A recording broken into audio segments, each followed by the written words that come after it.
This documentary looks at the hobby of live-action roleplay, also known as LARP. The crew recently visited LARP events across the UK to gain an understanding of this unique and social hobby. Obviously you start with what LARP stands for, which is live action roleplay, and basically it's the childish way to explain it is it's a grown up let's pretend game. Basically you create an alter ego, a character that fits in a set fictional world, and then you interact with other people who've got characters in that world as well. And it's called live action because rather than sit around and describe what you do, you actually get up and act it through. It's like improvisational drama. You're given a game world or a setting. It's like playing a drama game. You're given a setting, you make your character, and then you basically make your story in that setting. It's like writing a book, but you're acting it out. And you don't have control over any other character, you only have control over your character and how it interacts with the world. So we usually go along with improvisational drama game, that sort of thing. We're like along the line of murder mystery, that sort of thing. It's like people who go to murder mystery evenings, they're sort of playing a role and working through a game setting, so it's more of an elaborate style of that. It's really hard to describe to someone who's sort of like never role played or something, but you can kind of say, have you heard of Dungeons and Dragons? And people go, oh yeah, and then you kind of extrapolate from there and you sort of talk about different fantasy genres and how there's sort of different genres around the country for different LARPs. In the UK, it's been going probably since about the early 80s, of various forms. I mean, it started in the States, as role-playing games in general did, in the late 70s, and then came over here sort of 78 onwards, but I think the first LARP group started in the early 80s, about 82, 83. LARP requires any participant to enter a fictional world and develop a character complete with a previous life story. Before developing a character, it is necessary for any LARPer to understand how the hobby is structured. Rulebooks are the guidelines the characters abide by, and it is the job of a storyteller to ensure that all the characters interact and adhere to the rules. You're given a world which is very, very intricately written and very, very detailed, and there's all these facets of it that you can interact with independently, and you get to write your own stories. And I think that I just found it very, very interesting, and I really enjoyed it. When you first create a character, there's a set guidelines in each of the sets of rules on what you get at the start of your character. So you will get so many points to spend basically on your character skills and things like that. So you'll assign those at character creation to create the kind of character you want to play. This is basically the core rule book. It's basically got what the setting's about, it's got the rules of the game, because we have rules, so when you're a kid and you play let's pretend, one of you goes bang you're dead and the other one goes no I'm not. In this you've actually got rules and character sheets to let you know where it is. People in the local area to you would be told that there was a new player, someone would volunteer, someone always volunteers, sit down and basically not only you're not given a book and say go through the character creation, someone would sit down with you and go through it with you. Tabletop games which are much more common.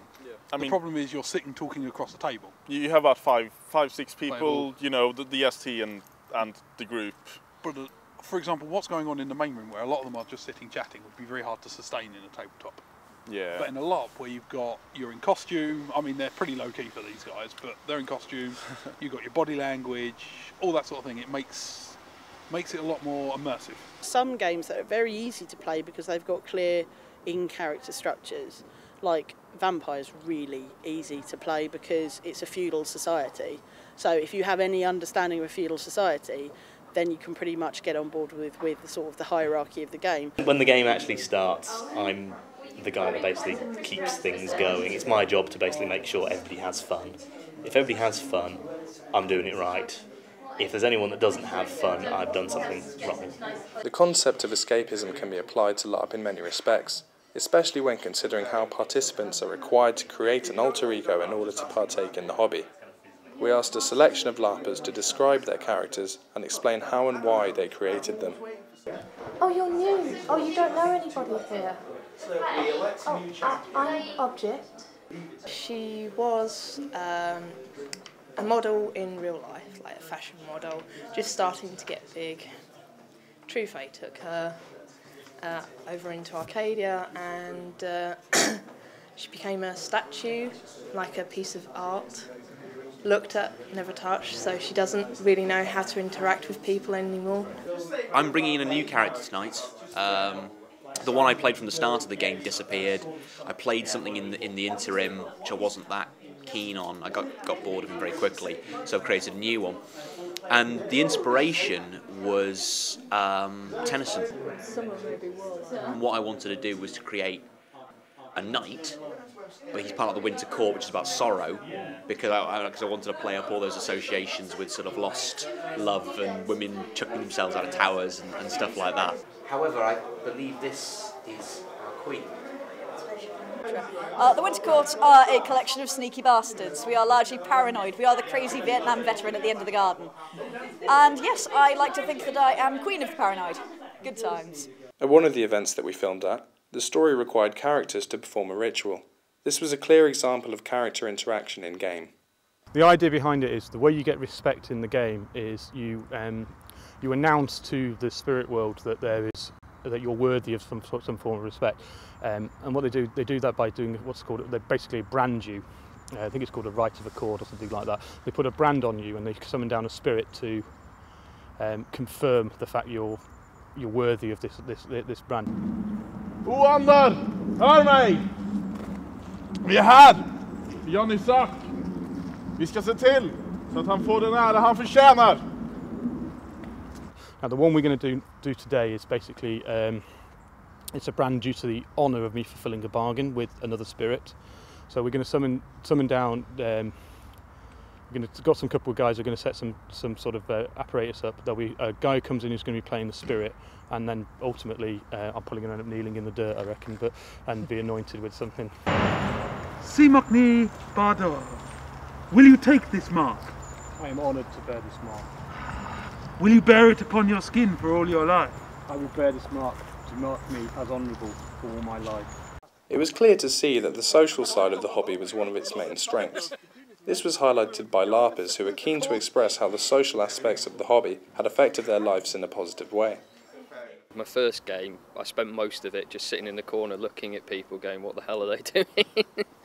But I wasn't used to talking sort of like outside my shell. I was a bit of an introvert. Now I'm used to actually standing up in front of like rooms of people and talking about stuff, and even talking about weird stuff as we do in game. I've been in society 10 years and I've made some amazing friends from all over the country, all over the world.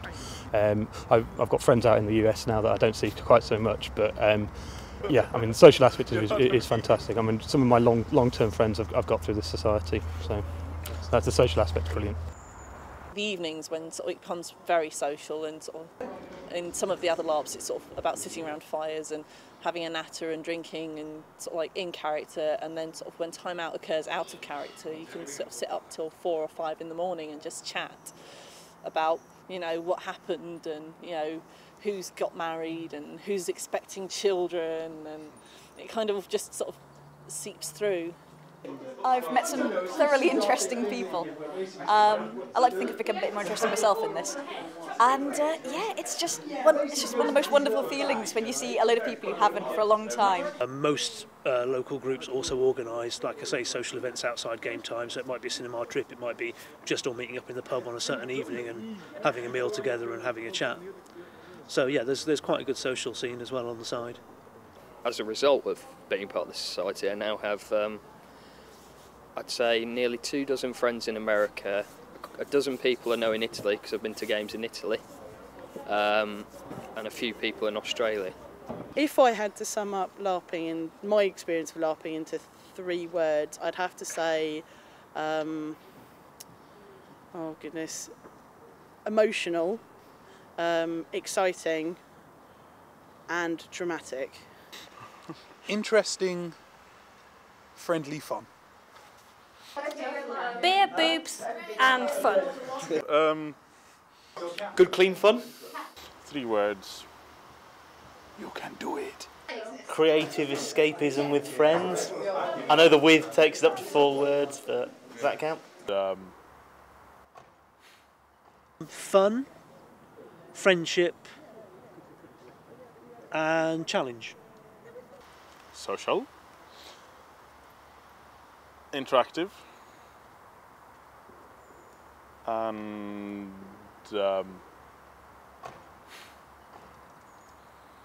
Fun. Fun. Fun. Fun. Fun. Well, hey, that was difficult.